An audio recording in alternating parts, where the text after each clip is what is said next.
Ninamshukuru Mungu aliyenipa nafasi ya kuweza kusimama mbele zako nikuletee ujumbe ambao Mungu alinituma kwa kila mwanadamu aliyezaliwa na mwanamke anayeishi chini ya jua. Ujumbe huu Mungu alinituma ili niweze kusema nao juu ya kile ambacho kitakupata baada ya uhai wako kuwa na ukomo, yani baada ya kufa kwako. Na ujumbe huu Mungu amenituma kwa kila mwanadamu. Haijalishi lugha yako, haijalishi dini yako, haijalishi imani unayoiamini, lakini Mungu amenituma kwako ili niweze kusema kile ambacho nimekiona kwa macho yangu na kwa masikio yangu. Na ujumbe huu ninaouleta kwako, usifikiria kwamba ni ndoto, labda niliota ndoto ndio maana nikaja nikakwambia, au usifikiria kwamba nimenukuu kutoka vitabu fulani.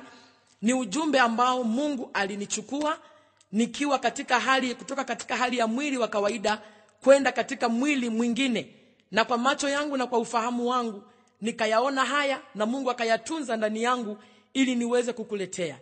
Kwa hiyo ndugu yangu, ninaomba unisikilize kwa makini kile ambacho Mungu amenituma kwako. Haijalishi utakipokeaje, lakini ninaomba ukisikie kile ambacho Mungu amenituma kwako. Ninajua kabisa ya kwamba unaishi katika ulimwengu huu, ulimwengu wenye maharibifu mengi, ulimwengu uliopoteza dira, ulimwengu unaokatisha tamaa, na ulimwengu wenye mafundisho mbalimbali. Inawezekana ni mengi umeyasikia kutokana na habari juu ya kufa kwa mwanadamu. Wengi wanajua ya kwamba mwanadamu unapotea, na wengine wanajua ya kwamba mwanadamu ukifa unayeyuka, na wengine wanajua ya kwamba mwanadamu ukifa unabaki hapa duniani kurithi vitu vyote. Lakini kile ambacho ninakileta kwako inawezekana kikawa ni tofauti kabisa na vile ulivyoambiwa. Ninaomba ukipokee kama vile Mungu alivyonituma, na sitaweza kukipunguza kwa namna yoyote ile. Nitakileta kwako kama vile ambavyo Mungu amenituma, kiwe ni kigumu au ni chepesi. Ninaomba ukipokee kama vile Mungu ambavyo amenituma kwako. Na kabla sijakuletea ujumbe huu, ninaomba nisome kwanza Biblia kwa utangulizi kama neno la Mungu. Nitasoma kitabu cha Ufunuo mlango wa 20 mstari wa 11. Kisha nikaona kiti cha enzi kikubwa cheupe, na yeye aketie juu yake, ambaye nchi na mbingu zikakimbia uso wake, na mahali pao hapakuonekana. Nikawaona wafu wakubwa kwa wadogo wamesimama mbele ya hicho kiti cha enzi, na vitabu vikafunguliwa, na kitabu kingine kikafunguliwa ambacho ni cha uzima, na hao wafu wakahukumiwa katika mambo hayo yaliyoandikwa katika vile vitabu sawasawa na matendo yao. Ndugu mpendwa msikilizaji, ninakwenda sasa kukuletea ujumbe huu baada ya utangulizi wa neno la Mungu. Ilikuwa ni mwaka 91 mwezi wa 12, tulikuwa tunafanya mkutano wa injili pale Petu Uyole, Mbeya. Na katika huo mkutano wa injili tulikuwa tumechaguliwa watu 10 wa kuingia kuombea ule mkutano.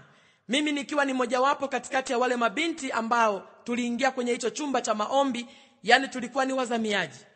Tulipokuwa tunaendelea na maombi hayo usiku na mchana, maana ulikuwa ni mkutano wa muda mrefu kidogo, mwenzetu mmoja akawa ametoa wazo ya kwamba si vema tukakaa kwenye chumba cha maombi bila kujua kile kinachoendelea. Ni sharti tuende tukaone na kusikiliza, tugawane watu waende kusikiliza mkutano, kisha wakaone kile kinachoendelea, ndipo tuingie kumweleza Mungu kwa ajili ya kile ambacho kipo kwenye mkutano. Nilichaguliwa mimi kwenda kwenye ile semina iliyokuwa inaanza usiku saa 2. Nilipofika huko tukafanya semina. Baada ya kufanya semina tukarudi tena kwenye chumba chetu cha maombi. Tulipokuwa tunaendelea na maombi, waombaji wanajua siku zote ya kwamba maombi ya uzamiaji ni maombi ambayo yanamaliza sana nguvu za mwili. Tukawa tumehitaji kupumzika, na katika kupumzika mimi hasa usingizi mzito sana ulinichukua, sijajua wenzangu. Ninasema kwa nafsi yangu maana mimi ndiye niliyekuwa najijua. Kutokana na ule uchovu, usingizi mzito sana ulinichukua. Baadaye katikati ya ule usingizi nikawa kana kwamba mtu amenivua ule usingizi, haupo tena. Nikajaribu sana kutafuta usingizi, nikajifunika mablanketi ya kwamba inawezekana ya kwamba labda kwetu Mbeya ni baridi, inawezekana nimepigwa baridi ndio maana usingizi umenipaa. Lakini nilipojifunika blanketi sikuweza kupata nafasi tena ya usingizi. Hatimaye sikuweza kuwainua wenzangu, maana roho wa Mungu hakunisukuma kwamba niingie kuomba. Nikabaki nimekaa huku sina usingizi kabisa, wala kusoma neno sikusukumwa. Nikiwa katika hali hiyo, ndipo nikasikia sauti ikiniita. Ile sauti ikaniita jina langu, ikaniita ikasema Nyisaki. Ile sauti iliponiita, wazo lilinijia moja kwa moja kwamba inawezekana kuna mwenzangu labda amenigundua ya kwamba niko macho, sasa ananitaka tuingie kwenye maombi. Nilipotazama wenzangu kwa mara nyingine tena, hakuna aliyekuwa macho. Wote walikuwa wako katika usingizi mzito. Sikuitika kwa ile sauti ya kwanza. Nikabaki nimenyamaza. Ile sauti kajirudia tena, ikasema Nyisaki. Niliposikia sasa wazo likanijia kama mwanadamu, nikafikiri inawezekana kuna mtu nje ya mlango anataka nitoke nimfungulie. Lakini nilipotoka kwenda kufungua ule mlango, sikukutana na mtu yeyote, ila nilikutana tu na giza, maana ulikuwa ni usiku wa manane. Hakukuwepo mtu wala mnyama wala mwanadamu yeyote, kama kawaida ya usiku wa manane. Nikafunga mlango, nikarudi nikakaa. Ile sauti karudia tena Nyisaki. Iliponiita kwa mara ya 3 ndipo nikaitika. Nilipoitika, ile sauti kasema ya kwamba nimekuchagua uwe mtumishi wangu. Huku nikijua kidogo, ufahamu wangu kielewa kidogo juu ya madhara ya watumishi wanaoyapata na adha kubwa, nikahofu sana ile sauti baada ya kugundua kwamba ni sauti ya Mungu. Nikamwambia Mungu, mimi kazi ya utumishi siwezi, kwa sababu sijaenda kwenye chuo chochote cha Biblia kwenda kujifunza. Halafu umri wangu haunitoshi, mimi ni mtoto mdogo. Ile sauti kasema mkumbuke mtumishi wangu Yeremia. Nalimchagua kutoka tumboni mwa mama yake. Hakufanya ile kazi kwa sababu alisomea, hakufanya kwa sababu alikuwa na ujuzi nayo. Alifanya kwa sababu mimi Mungu nilikuwa ndani yake. Nikaendelea kulia sana, nikiendelea kuomba kwamba Mungu, ninaomba mchague mtu mwingine, mimi siwezi. Nikijitazama jinsi nilivyo, umri wangu na jinsi nilivyo, nikahofu sana. Lakini ile sauti kasema nimekuchagua uwe mtumishi wangu. Hutafanya hiyo kazi kwa shauri lako, utafanya kwa sababu mimi Mungu nimekutuma. Nikaendelea sana kupigishana kelele na ile sauti, huku nikiendelea kulia kwa sauti nikihofu. Baadaye Mungu akaniambia kwamba nimekuchagua, usihofu. Baadaye dada mmoja aliyekuwa kote kwenye chumba kile cha maombi, aliposikia ile sauti yangu nikilia, ikawa imewaamsha. Baadaye akasema Nyisaki, ikiwa Mungu amekuchagua, huna sababu ya kukataa. Bwana Yesu asifiwe sana. Nikiwa katika hali hiyo, dada yule akanitia moyo, tukaanza kuomba. Tulipoendelea kuomba na wenzetu pia wakaamka, tukaendelea kuomba. Hatukulala tena mpaka kulipopambazuka. Kwa ajili tukaendelea kujiandaa, tukaoga, tukapata chai, tukaenda tena kwenye mkutano. Ikawa wakaniomba tena mwenyewe kwamba Nyisaki na wengine kadhaa mtakwenda kwenye semina ya asubuhi. Nikaondoka kwenda kwenye ile semina iliyokuwa inaanza saa 4 asubuhi katika kanisa moja wapo ambao tulikuwa tunafanyia ile mikutano. Tulipofika pale tukafanya semina kama kawaida. Baada ya kufanya ile semina, ndipo tukawa tunatoka ili tuende kwenye chumba cha maombi. Tukiwa njiani, mwenzetu mmoja alitoa wazo ya kwamba kuna rafiki yetu mpendwa katika Bwana ambaye ameugua muda mrefu, sasa tuende tukamuone na kumtaka hali anaendeleaje kabla hatujaenda kwenye chumba cha maombi. Bwana Yesu asifiwe sana. Tulipokuwa tumefika pale, tukamkuta ndugu yetu anaendelea vizuri. Tukamshukuru Mungu kwa maombi baada ya kuona ndugu yetu anaendelea vizuri.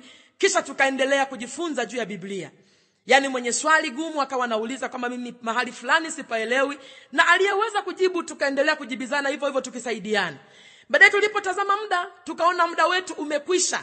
Tunatakiwa tena tuende kwenye chumba cha maombi ili tukawapokee wenzetu wanaotakiwa waende kwenye mkutano wa jioni. Sisi tukave ile nafasi tuingie kwenye maombi. Ndipo tukasema jamani, kama tulipofungua kwa maombi na kumshukuru Mungu, ndivyo tufunge kwa maombi. Ninachokumbuka kitu kimoja ni kwamba tulikuwa katika hali ya kumwabudu Mungu. Tulipoendelea kumwabudu Mungu katika kile chumba, tunaendelea kuabudu, ghafla kufumba na kufumbua, nikashangaa nimetoka kwenye mwili wangu wa kawaida, nimepelekwa sehemu nyingine tofauti na mazoea yangu. Ninaposema tofauti na mazoea, maana yake nilipelekwa eneo moja. Lile eneo lilikuwa ni bonde moja kubwa sana. Lile bonde lilikuwa hakuna kitu chochote kilukacho wala kitambacho. Na lile bonde lilikuwa halina nyumba, lilikuwa halina miti, lilikuwa halina wanyama wala wanadamu. Kama nilivyosema, hakuna kitu chochote kilukacho wala kitambacho. Tofauti kabisa na mazingira ya nyumbani. Hata hali ya hewa ilikuwa ni tofauti kabisa.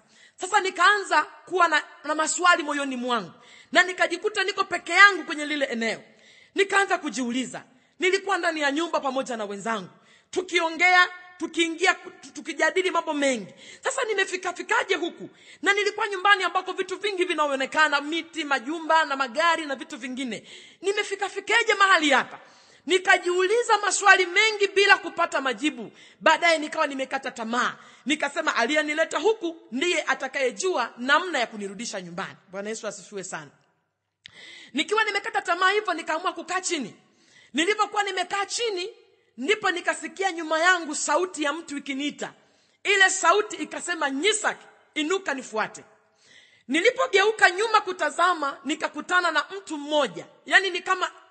Nikisema ni mtu umbo ni kama mwanadamu, lakini jinsi alivyo ni tofauti kabisa na wanadamu ambao unaweza kuwaona chini ya jua. Sura yake ilikuwa ni tofauti sana, ilikuwa inang'ara kupita jua.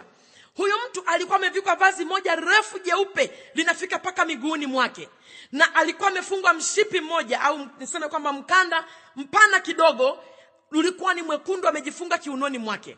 Nilipoendelea kumtazama huyu mtu, alikuwa na nywele zake amezibana nyuma na banio jekundu zinang'aa kupita jua pia. Nilipoendelea kumtazama huyu mtu, nikakuta alikuwa hajakanyaga chini kwenye majani kama nilivyokuwa nimekanyaga mimi. Alikuwa yupo hewani kidogo, tofauti na nilivyokuwa nimekanyaga mimi. Na macho yake yalikuwa kama miale ya moto. Nilipomtazama sana, sijajua ni nani, tunaelekea wapi sijui, nikainuka nikaanza kumfuata. Yeye akawa amenitangulia mbele, mimi namfuata nyuma. Tulipoendelea kutembea na ile safari, sijajua tunakoelekea ni wapi. Maana hofu imenishika, sijajua ni mazingira gani nimefikafikeje, na huyo mtu sijawahi kumuona. Bwana Yesu asifiwe sana. Tulipoendelea na ile safari, nikaanza kusikia mungurumo unanijia kwa mbali masikioni mwangu. Mwanzo sikuweza kugundua ni mungurumo wa kitu gani. Lakini tulipoendelea kutembea kusonga mbele, ndipo ule mungurumo ulivyokuwa unanijia kwa kasi. Lakini sikuweza kuuliza mapema kwamba ni mungurumo unasababishwa na kitu gani. Matokeo yake, tulipokuwa tunazidi kwenda, nikainua macho yangu nikatazama juu kule tunakoenda. Nikakuta kumefunikwa na giza nene kupita kawaida. Lile giza likanitia hofu pamoja na huo mungurumo. Ndipo nikamuomba yule mtu kwamba nimuulize ili nijue vile vitu vinasababishwa na nini huko tunakoelekea. Bwana Yesu asifiwe sana. Tulipokuwa tunazidi, nilipomuuliza kwamba vinasababisha, nikamwomba nijue ni kitu gani kinasababisha. Maana nilipomuuliza kwamba ni kitu gani kinachosababisha, akaniambia ya kwamba Nyisak. Nikamuuliza ya kwamba huo mungurumo ninaousikia ni mungurumo wa kitu gani, na lile giza ninaloliona ni giza vinasababishwa na kitu gani. Akanijibu akaniambia ya kwamba ule mungurumo, lile sio giza. Akaniambia ya kwamba lile sio giza isipokuwa ni moshi. Akaniambia ule moshi unaouona unatoka sehemu ya jehanamu pamoja na huo mungurumo. Vinatoka sehemu ya jehanamu ambapo baada ya mwanadamu kufa duniani na kuja katika aliyetenda dhambi, atakapochukuliwa na kwenda kupelekwa jehanamu, huko ndiko vinapotoka hivyo vitu. Binafsi, pendwa msikilizaji, nimezaliwa katika nyumba ya Kikristo. Nimelelewa katika maadili ya kidini. Nilikuwa nikisikia hili neno la jehanamu, lakini sikuweza kujua ya kwamba hili kitu ni kitu kilichopo kweli. Nilikuwa ninafikiri ya kwamba inawezekana kuna watu waliokuwa wanaandika Biblia, walipoona wanadamu anatenda dhambi, watafute kitu mbadala cha kumtisha mwanadamu, wakisema kuna moto huyu mwanadamu ataogopa. Lakini nilikuwa sijui ya kwamba ni kitu halisi kilichopo, ya kwamba mungurumo huo na giza hilo vinatoka sehemu ya jehanamu. Mawazo yangu yakarudi upesi kukumbuka kile nilichokuwa nikifundishwa nyumbani. Maana nimelelewa kwenye mafunzo ya Sunday school, ninasikia hivyo, lakini nilikuwa siamini kama jinsi watu wengi wasivyoamini. Wanaposikia ya kwamba kuna jehanamu, watu wengi hawaelewi. Wanafikiria kwamba ni bla bla, wanafikiria kwamba ni utani, wanafikiria kwamba ni vitu visivyokuwepo. Lakini mpendwa, ninaomba usikilize kwa makini. Usikilize kwa makini kile ambacho kipo. Ninachokisema hiki ni kile ambacho nimekiona, ni kile ambacho nimeambiwa na nimesikizishwa na nimekiona ya kwamba nije nikueleze mpendwa. Moyo wangu uliumia sana baada ya kuambiwa hivyo. Nikajua ya kwamba sasa inawezekana nimekufa duniani, ninapelekwa kwenye hilo ziwa la moto. Nilianguka chini, nililia sana, nikimuomba yule mtu anisamehe, nikimuomba anirudishe nyumbani. lakini hakuweza kunijibu chochote. Nililia sana nikiwa miguuni pake, maana nalia sijauona moto isipokuwa ninaona huo mungurumo na lile giza lililoko. Nikalia kupita kawaida, lakini yule mtu hakunijibu neno wala hakuniambia chochote. Nikainuka. Nilipoinuka nikaanza kumfuata. Ndugu yangu mpendwa, ninajua ninasema nawe, inawezekana kabisa umepokea mafundisho mengi, inawezekana kabisa umesikizishwa mambo mengi, maana dunia inazalisha mafundisho mengi kila itwapo leo. Lakini kile ninachokileta kwako, ninajua inawezekana kitakuletea maswali mengi kichwani kwako, lakini ni ukweli usiopingika. Ninakisema kwa ujasiri kwa sababu nimeona na nimekwenda huko nikarudishwa ili nije nikuambie. Kwa hiyo sitakuwa na nafasi ya kukuficha chochote, nitakueleza ili uchague. Kama utaamua kwenda jehanamu, ni wewe umeamua. Kama utaamua kumtumikia Mungu, ni wewe umeamua. Lakini ujue ya kwamba kile nilichoambiwa sitakificha hata kimoja, ili ujue uwe katika hali ya kuchekecha. Kama utaamua kwenda navyo, hakuna mwanadamu anayekuzuia wala hakuna Mungu atakayekuzuia. Ni wewe, uamuzi unao wewe mikononi mwako. Bwana Yesu asifiwe sana. Nilipoinuka kwanza kumfuata, tukafika eneo ambapo macho yangu hayakuamini, ufahamu wangu uligoma kuelewa kile kinachoonekana.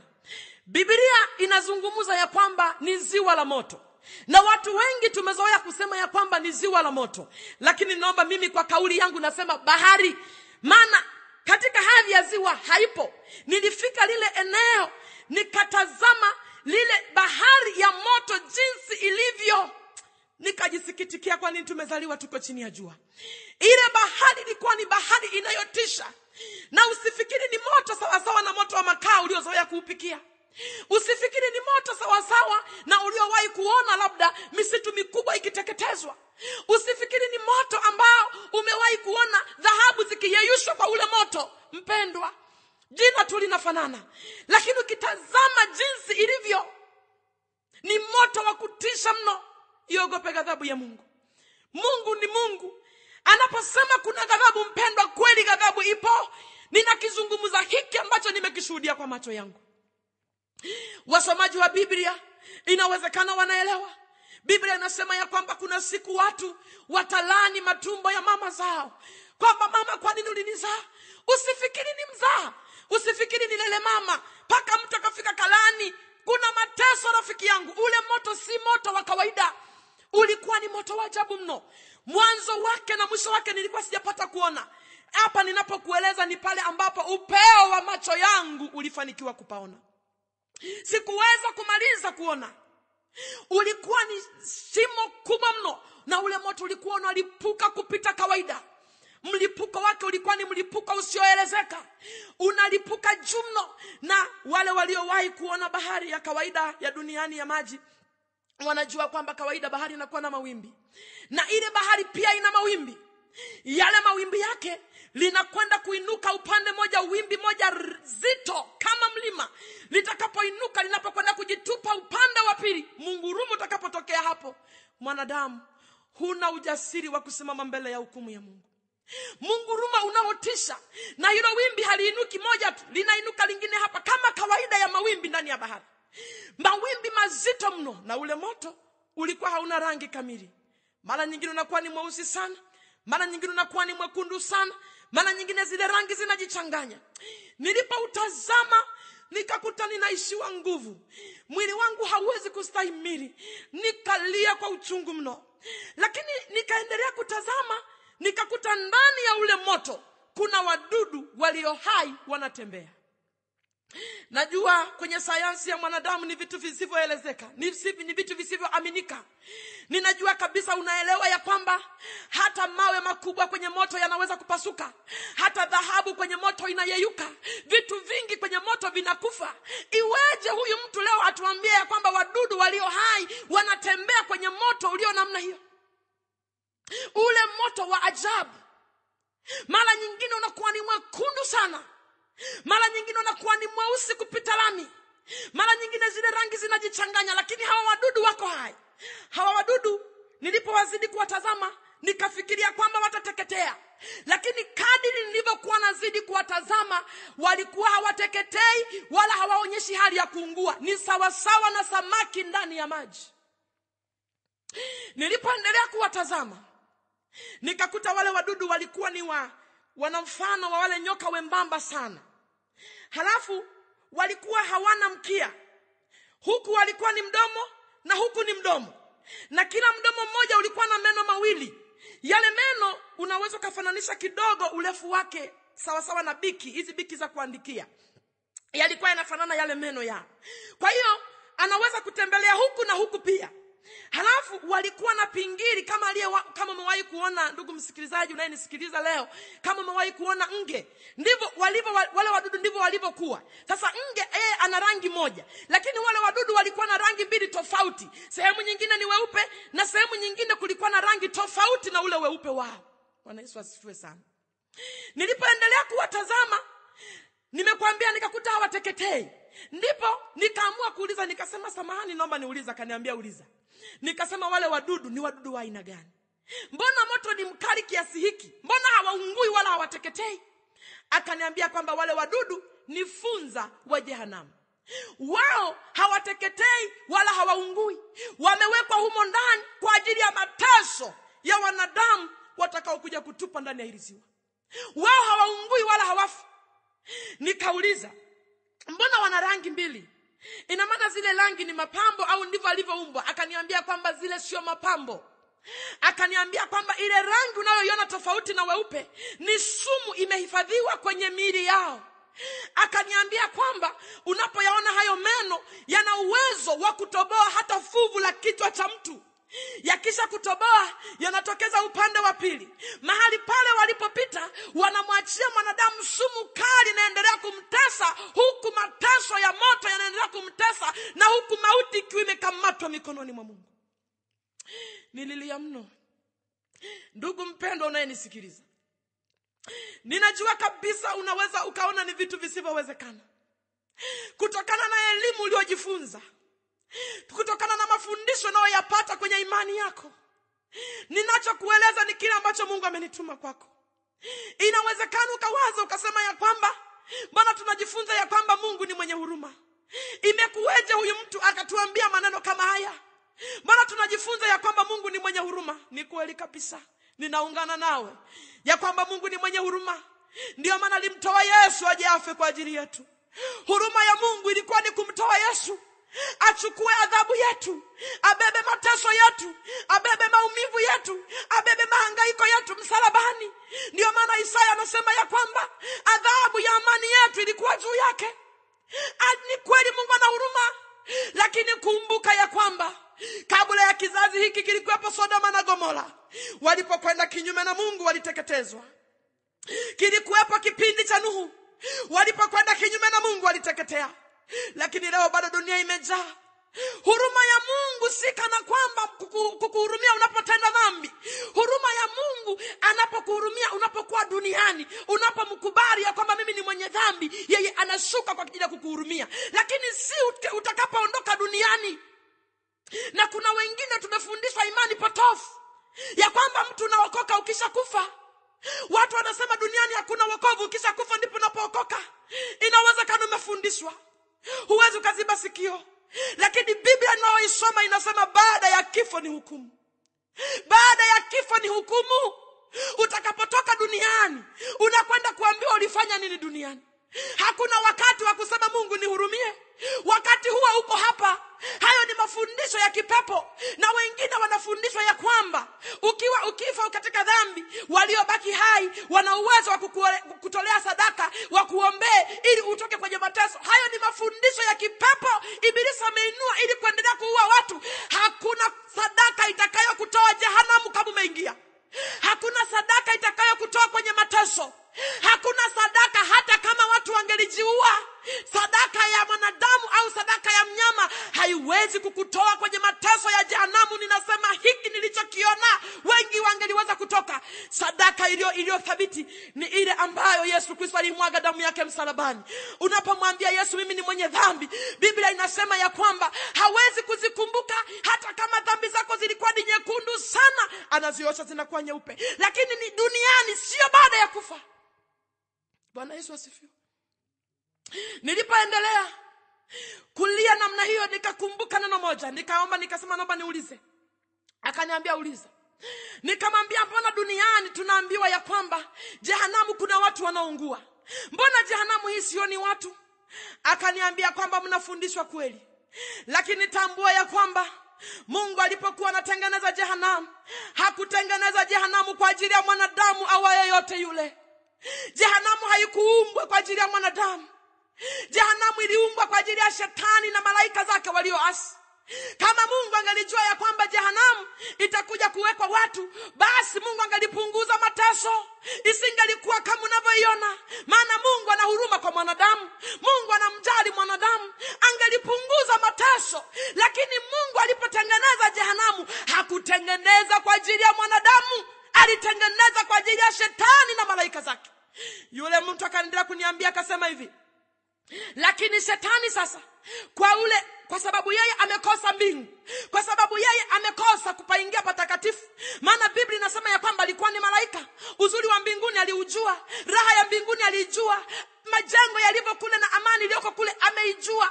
Hivyo alichokikosa yeye, akatamani hata mwanadamu mwingine akikose.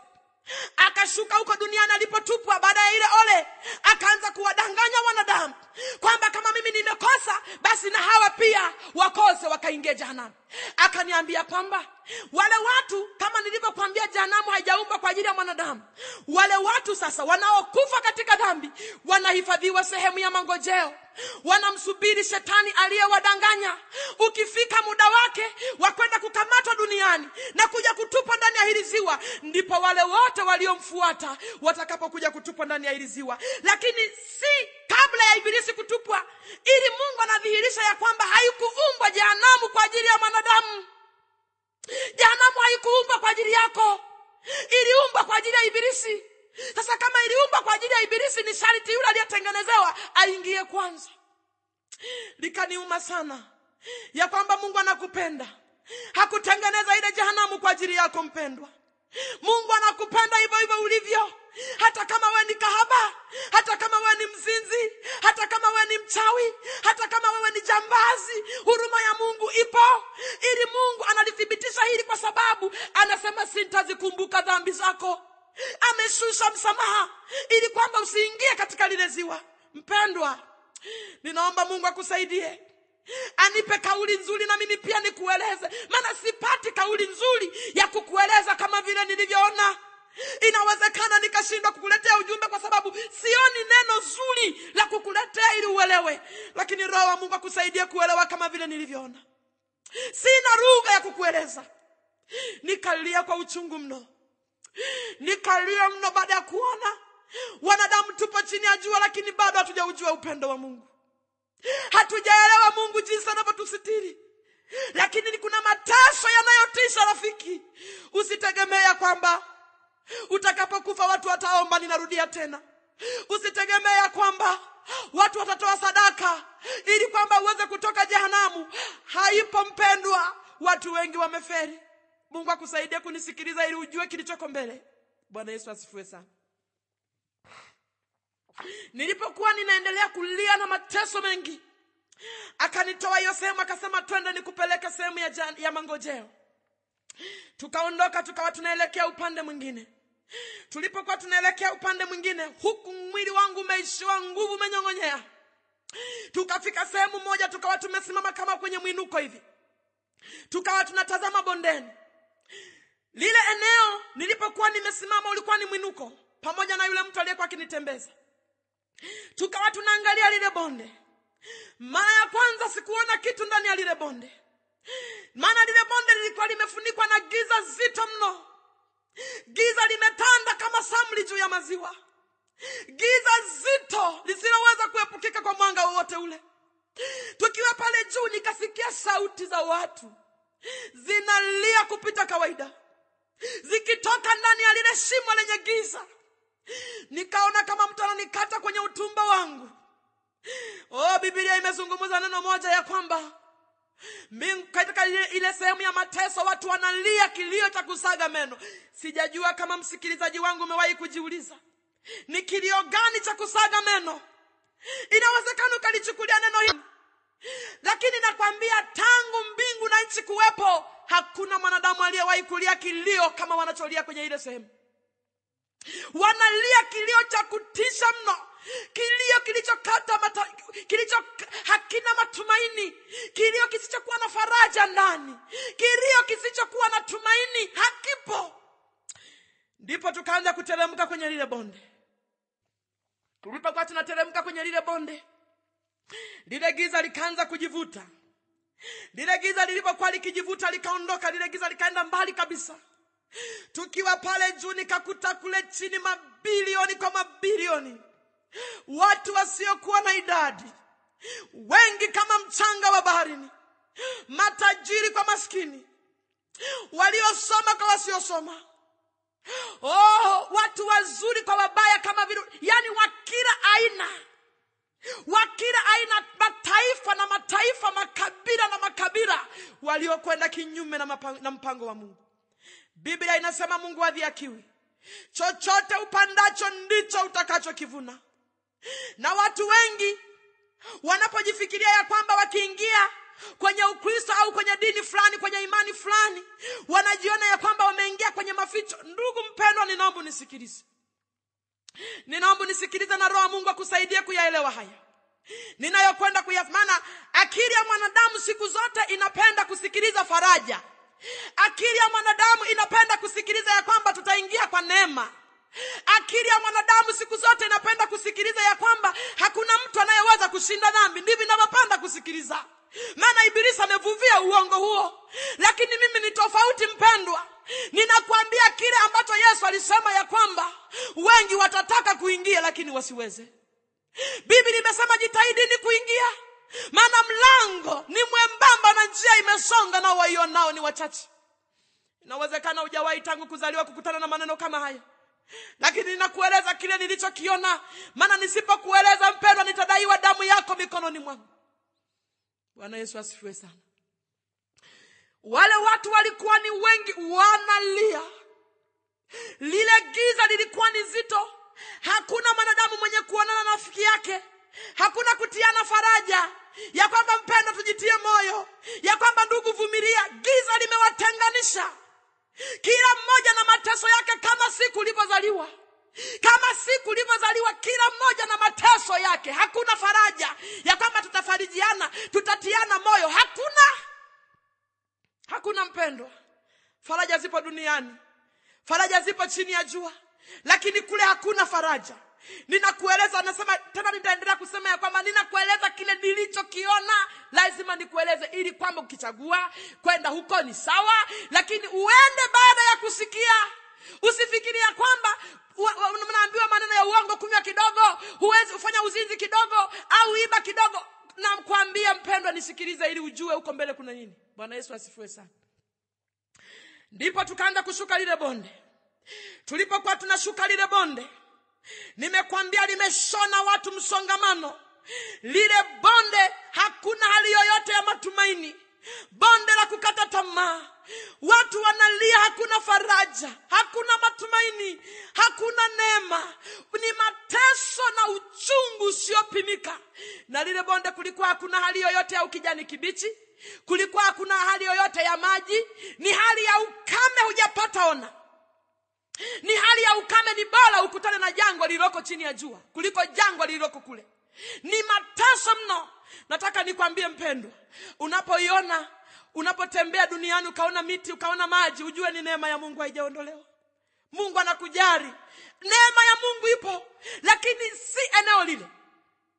Nilipofika pale chini pa wale watu, nikakuta wale watu hakuna mweupe, hakuna maji ya kunde, hakuna. Wote ni wamekuwa ni weusi kupita masizi, ni weusi kupita mkaa. Wanalia ndimi zao, kila mmoja awe mrefu awe mfupi, ulimi wake umevutwa unafika karibu na kifua chake, unafika kifuani pake. Kila mmoja ulimi wake unafika kwenye kifua. Nikaogopa. Nikauliza, nikasema samani naomba niulize. Kaniambia uliza. Nikasema mbona hawa watu ndimi zao zimevutwa namna hiyo? Kwa nini?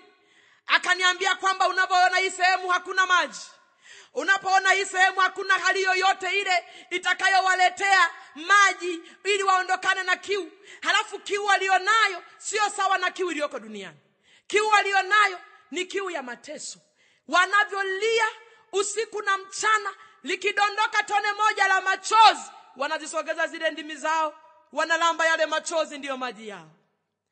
Kumbuka, ni wanadamu walizaliwa kama wewe. Waliishi kwenye ulimwengu huu kama unavyoishi. Waliweza kuchezea neema kama unavyochezea. Usifikiri kwamba waliumbwa huko. Hapana. Walitoka kwenye ulimwengu huu na waliishi na walitafuta neema nyingi. Wengine waliingiza na maji manyumbani mwao ili kuepukana na adha ya maji, lakini wanalamba chozi moja, ndio maji yao, sababu wameshindwa kutii maagizo ya Mungu. Mungu sio mwanadamu. Akinena amenena, akisema amesema. Mungu hajipingi mwenyewe. Akisema ya kwamba kuna mateso, kuna mateso. Na ile sehemu kulikuwa na baridi kali mno, baridi isiyokuwa na maji ndani yake. Maana kuna sehemu nyingine baridi ikiwa kali, ndani yake kunakuwa na manyunyu, ndani yake kunakuwa na umande. Lakini ile baridi ni kali na haina hata tone la umande. Mateso yaliyoko huko, na hakuna mauti. Mauti imekamatwa mikononi mwa Mungu. Bwana Yesu asifiwe sana. Ndipo akaniuliza, hawa watu na wafahamu? Nikasema si wafahamu. Akanitoa akanipeleka upande mwingine, ambako huko ndiko machozi yangu yalikokwenda kuongezeka maradufu. Ndipo machozi yangu yalipokwenda kuongezeka zaidi. Maana huko alikwenda kunionyesha ndugu zangu wa damu, marafiki, majirani, waliokwenda kinyume na mpango wa Mungu, waliokwenda kinyume na mapenzi ya Mungu. Mtu wa kwanza kunionyesha alikuwa ni babu yangu upande wa mama. Huyu babu alikuwa ni mwinjilisti. Hata kabla hatujazaliwa yeye alikuwa ni mwinjilisti kwetu huko Makete. Huyu babu alikuwa ni mwinjilisti wa miaka mingi. Nazoea siku zote anaingia kanisani na kutoka. Anasimama na hubiri na huduma zingine zote. Hata siku ya kufa kwake ilikuwa ni siku ya ajabu sana. Watu walifurika, watu walijaa, kwaya zikapokezana, mahubiri yakapokezana. Hata ndugu kiingia unalia pale wanakwambia nyamaza, huyu ni mtumishi wa Mungu, tutamuona mbinguni. Imba nyimbo, ametutangulia. Biblia inasema mawazo yenu si mawazo yangu, na njia zenu sio njia zangu. Alizikwa kiheshima, akazikwa kwa utaratibu mno. Wachungaji walijaa kumzika, maana ni mzee wa miaka mingi kwenye utumishi. Lakini kumbe alijulikana mbele za watu. Aliendelea kutumika huku mambo ya madawa yumo. Aliendelea kutumika huku kwenye masengenyo na uongo na vitu vya matambiko. Mungu hachanganyikani. Mungu anajitegemea. Mungu yeye hadhihakiwi. Mpendwa, chochote upandacho ndicho utakachokivuna. Yule babu duniani alikuwa ni mweupe. Nikashangaa amebadilika, amekuwa ni mweusi mno. Analia kwa mateso mno. Nikashikwa na hofu. Nilipoendelea kumtazama, nikashikwa na hofu mno. Naye akaendelea kulia kwa uchungu mno. Maana tumezoezwa duniani, watu wameingia kwenye utumishi wakifikiri ya kwamba utumishi ni kazi ya lele mama. Wameingia huko wakajibandika. Ndio maana nasikia kesi za majambazi wengi watumishi. Unasikia kesi za uzinzi wengi watumishi. Kesi nyingi zimejaa. Watu wanafikiri utaingia mbinguni kwa ajili ya utumishi. Na kuambia leo, hata kama wewe ni askofu, pasipo kuokoka na kukana Yesu kikamilifu ndani yako, isahau mbingu. Mbingu sio mahali pako. Mungu hatishwi na cheo ulicho nacho. Mungu hatishwi na uchungaji ulionao. Mungu hatishwi na uinjilisti ulionao. Hata kama ulimwengu wote utakutetemekea, Mungu hatishwi na hilo. Lipo moja tu linalomtisha Mungu, ni utakatifu peke yake. Hicho ndicho kinachomuhonga Mungu. Mungu sio mwanadamu. Watu mejibeba kwenye utumishi mkajiingiza huko. Oh, ni mtumishi wa Mungu huku ni jambazi, mtumishi wa Mungu huku ni mzinzi, mtumishi wa Mungu huku ni mwizi, mtumishi wa Mungu unajivuna katika hilo. Watu wengi wanawaonya, mnasingizia kwamba msimnyoshee kidole mtumishi wa Mungu. Mpaka mafuta, wapaka mafuta hao hivyo. Wapaka mafuta wana hofu ya Mungu. Wapaka mafuta wanajua ya kwamba amekuja kutumika, si kutumikiwa. Wapaka mafuta wanakijua kile Mungu alichowaitia, si kama vile unavyokwenda au ulimwengu ulivyo. Na watu tumepigwa na upofu, tunawaogopa wao badala ya kumwogopa Mungu. Iko siku rafiki, iko siku ndugu yangu, hautasimama kwa sababu wewe ulikuwa ni mchungaji. Hutaenda mbinguni kwa sababu wewe ulikuwa ni mwinjilisti. Hutaenda mbinguni kwa sababu wewe ulikuwa ni mhubiri mkubwa. Hapana, hata kama ungelihubiri mataifa yakakujua, bila kukaa na Yesu kisawasawa kwenye utakatifu, sahau. Nilipoendelea nikaomba nimuulize yule mtu aliyekuwa akinitembeza, nikasema ninaomba niulize. Akaniambia uliza. Nikasema mbona huyo alipokuwa duniani alikuwa ni mwinjilisti, na tumeambiwa ya kwamba mtu anayetumika kwenye kazi yako anakwenda mbinguni moja kwa moja, mbona huyu ninamkuta huku? Akaniambia ya kwamba Nyisaki, ni kweli huyu alichaguliwa kwa kazi ya Mungu, ni kweli aliitwa ili amtumikie Mungu, ni kweli aliitwa ili afanye kazi ya Mungu, lakini yeye alifikiria kwamba ni sawasawa na kazi ya mshahara ya kufanya ili alipwe, ahubiri kitu ambacho hakimo moyoni mwake, aseme kitu ambacho hakifanyi yeye, afanye azungumuza ili kusudi alipwe mshahara. Hamujasoma katika Biblia ya kwamba tangu ubatizo wa Yohana Mbatizaji mpaka sasa ufalme wa Mungu anautaka wenye nguvu? Hakuna kinyonge wala kidhaifu. Hamjasoma? Nikalia sana. Akaniambia ndio maana mkuta huku. Hakusimama kwenye kazi ya Mungu kama inavyotakiwa. Yeye alifanya kama kazi ya kulipwa. Ndio maana namkuta katika hii sehemu. Mungu sio mwanadamu. Mungu yeye haangwi. Mpendwa, babu yangu alilia kwa uchungu mno. Alilia kwa uchungu mno, akadondoka chini. Alipokuwa amedondoka chini, akaendelea kulia mno kwa uchungu sana, nami nikajisikia huzuni mno. Laiti ningelijua njia ningeliweza kurudi. Bwana Yesu asifiwe sana. Bwana Yesu asifiwe. Mungu akusaidie rafiki yangu mpendwa. Mungu ajaze kile kilichoko ndani ya moyo wangu, akupe kwa lugha ambayo itaeleweka masikioni mwako, kwa lugha itakayoeleweka kwenye ufahamu wako. Ndipo kanionyesha mtu wa pili. Yule mtu wa pili alikuwa ni jirani yetu, ni kaka yangu, ni jirani ambaye tumezaliwa tunawaona. Tumezaliwa tunawaheshimu kama kaka zetu, na wanatuheshimu kama wadogo wetu, wadogo zao. Amekuwa ni kijana ambaye tumeabudu naye kwenye kanisa miaka mingi, tangu mimi napata ufahamu wa kuabudu tunaye. Alikuwa ni mtu ambaye watu wanaotegemewa na kanisa, watu ambao wako mstari wa mbele, na Mungu alimjalia kipato, alikuwa na fedha nyingi. Na ni watu ambao hata kama ugeni utakuja ghafla, wale ni watu waliokwenda yani ni watu wa kipao mbele kabisa kwenda kufuatwa na kuomba fedha, kufuatwa na kuomba michango. Alikuwa hakosi kanisani kila Jumapili, ili mradi yupo. Ukiona hayupo amesafiri. Na ukiona yupo kanisani. Alikuwa ni mwaminifu kwa wanadamu, lakini alikosa uaminifu mbele za Mungu. Unaweza ukawa ni mhudhuriaji mzuri. Unaweza ukawa ni mhudhuriaji mzuri sana, ukapoteza dira ya kumtafuta Mungu kwa ajili ya uhudhuriaji wako, ukifikiria kwamba kwa sababu ninajulikana na watu hata Mungu ananijua. Unaweza ukajulikana na watu lakini Mungu asikujue. Unaweza ukatambulikana na watu lakini Mungu asikutambue. Ni bora watu wakashindwa kukuelewa lakini Mungu akakuelewa.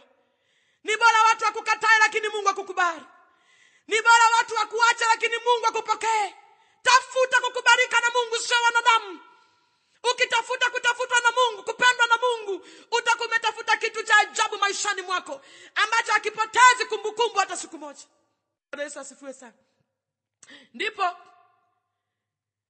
nikamwona yule kijana, na kabla hajafa alikwenda amelazwa hospitali ya rufaa pale Mbeya. Alipolazwa, alipoona hali yake haielekei ya kupona, alipoona karibu anakufa, hofu ikamuingia. Kumbe anawaza yale aliyokuwa akiyatenda. Akamwambia mama yake, kanitia wachungaji. Wachungaji waliitwa, na nilijua hilo kwa sababu mama yangu alikuwa ni mzee wa kanisa. Kati ya watu waliopewa taarifa, hata mama yangu pia alipewa. Wakaitwa, wakaenda hospitali ya rufaa, wakamuombea, akakaa siku 2 akafa. Nikashangaa pamoja na kuombewa kwake, ninamkuta sehemu ya mangojeo, anasubiri kwenda jehanamu. Ndipo nikaingiwa na hofu. Nikasema samani naomba niulize, akaniambia uliza. Nikasema mbona huyu alivyokuwa duniani aliwaita wachungaji wakamuombea? Na tunajifunza ya kwamba tunaambiwa huko duniani ya kwamba mtu yeyote aliyeita wachungaji wakati karibu anakufa, huyo ana neema. Mbona ninamuona huku huyu? Hatungelikuwa ni wewe ungeliuliza. Kichwa changu hakikuweza kuelewa. Kama aliombewa karibu anakufa alafu namkuta jehanamu, kuna nini kilichopo? Yule mtu akaniambia, Nyisake, nenda kawaambie ndugu zako duniani. Akaniambia, nenda kawaambie ndugu zako duniani.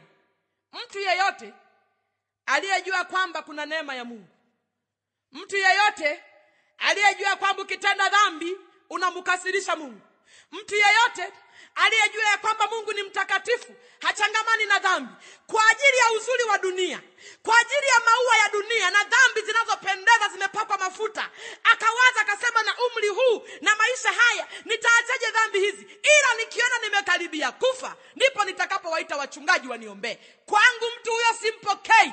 Jinsi ninyi msivopokea vitu vilivyooza, ndivyo na mimi sivipokei. Japokuwa ninamtoa duniani, lakini sehemu yake ni kwenye mangojeo ya jehanamu. Nililia sana. Watu wengi tumezoeza faraja. Hata kama ni mzazi unauguza mtoto, au mtoto unauguza mzazi, kama alikuwa ni mpagani, watu wengi tumejifunza tunaanza kumshawishi, wewe mama sema basi tutakuitia wachungaji. Hata mara nyingine mgonjwa hasemi, mnaenda kukuita mchungaji muombe. Mpendwa, mbingu haiko hivyo. Mbingu ni toba ya mtu ndani ya moyo. Hofu ya Mungu imekaaje ndani ya moyo? Unamlazimisha hata mtu hasemi, mtu mwenyewe hana uhitaji huo, mnamlazimisha. Yule mtu anakubali kwa sababu amelazimishwa, kaka anamlazimisha, dada anamlazimisha. Hivi mnafikiri mbinguni tunaingia kwa namna hiyo? Mbinguni hawaingii hivyo. Mbinguni ni moyo wa mtu. Namna gani amempanda Mungu, namna gani anamtafuta Mungu. Biblia inasema heri wenye njaa ya haki, maana hao watashibishwa. Hajasema heri wanaolazimishwa. Hakuna hicho mpendwa. Tumejifariji mara nyingi kwamba ana neema, huyu ana neema, huyu ana neema, amemuita mchungaji wakati karibu anakufa. Kumbe ni ninyi mliomlazimisha. Njaa ya haki ndani ya moyo wake haipo. Kiu ya haki ndani ya moyo wake haipo. Eti kwa sababu wewe ni mchungaji unaogopa mtoto wako akizikwa kipagani. Mungu hayuko hivyo. Umetengeneza kwa wanadamu lakini si mbele za Mungu. Bwana Yesu asifiwe sana. Yule kijana kainuka, alinitambua. Huku amechoka mwili wake kwa mateso, amechoka mwili wake kwa maumivu, amechoka mwili wake kwa mahangaiko. Akaniambia, Nyisake, ninamuomba kamwambie baba, mama na ndugu zangu wasitende dhambi. Yeye alikuwa mzaliwa wa kwanza. Akaniambia, naomba kamwambie wasitende dhambi. Japokuwa mimi nimepata bahati mbaya, nimeingia huku. Ninaomba kamwambie wao wasije wakafanya makosa wakaingia kwenye hili ziwa. Anawahurumia ndugu zake walioko duniani, wanaoweza kumuita Mungu na Mungu akaitika, walio na nafasi ya kutubu na Mungu akasikia. Biblia naoisoma inasema ya kwamba wokovu ni neema, ni mlango.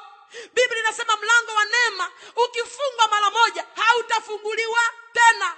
Wajapolia, wajapohangaika, hakuna neema, hakuna wokovu, hakuna msamaha. Msamaha ni duniani. Anasema kawaambie wao, waambie. Lakini cha ajabu walioko duniani wako busy na maisha. Hatukizungumza na mtu, inawezekana hata mnaposikiliza hii kanda watu wengi wamejaza maswali, wanasema itawezekanaje? Huyu ni mwongo.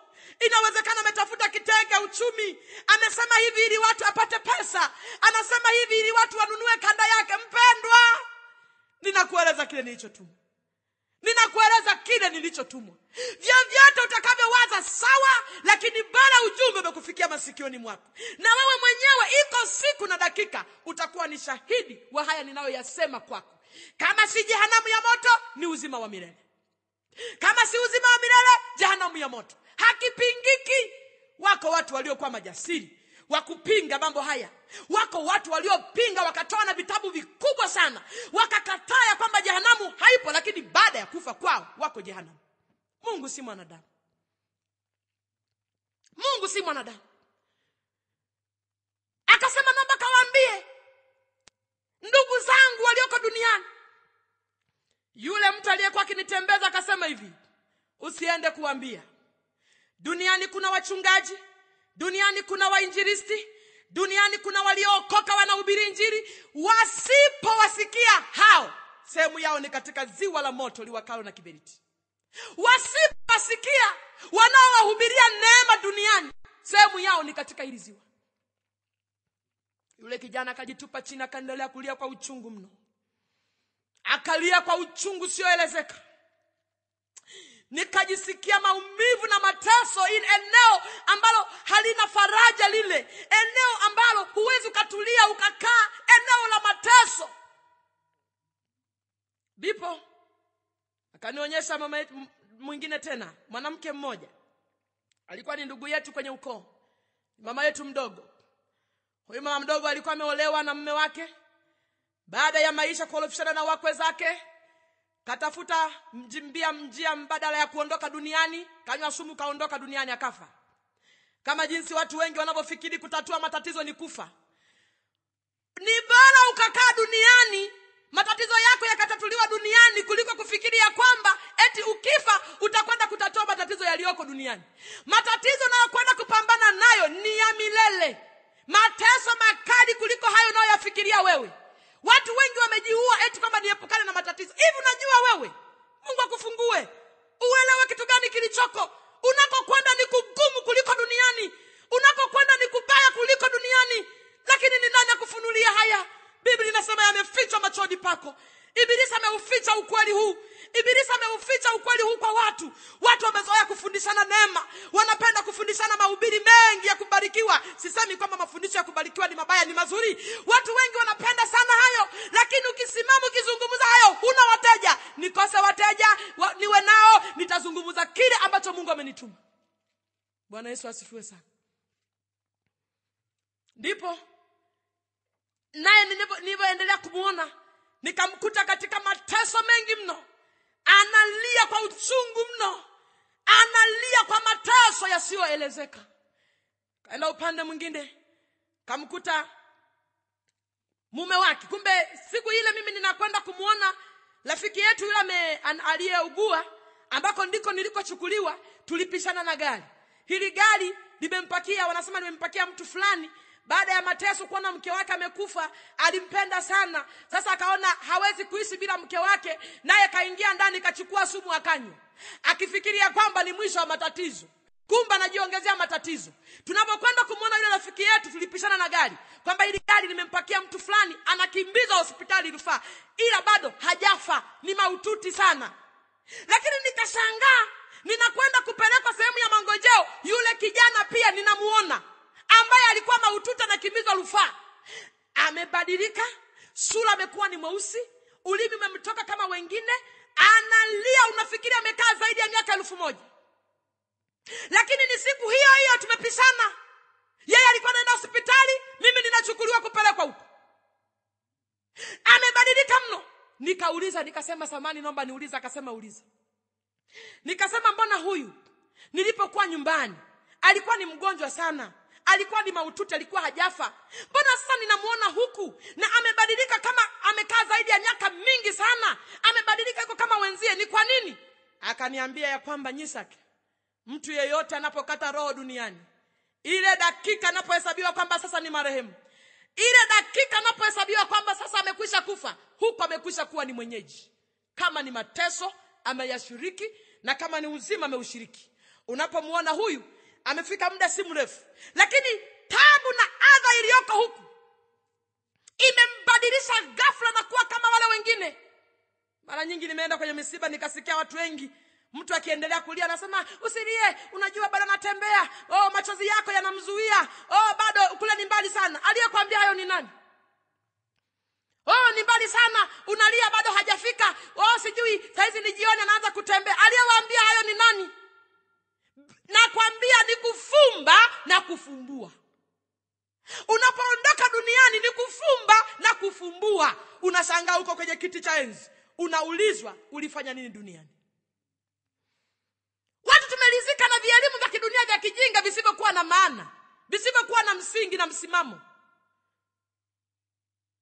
Anatembea, machozi yako yanamzuia. Ni kufumba na kufumbua.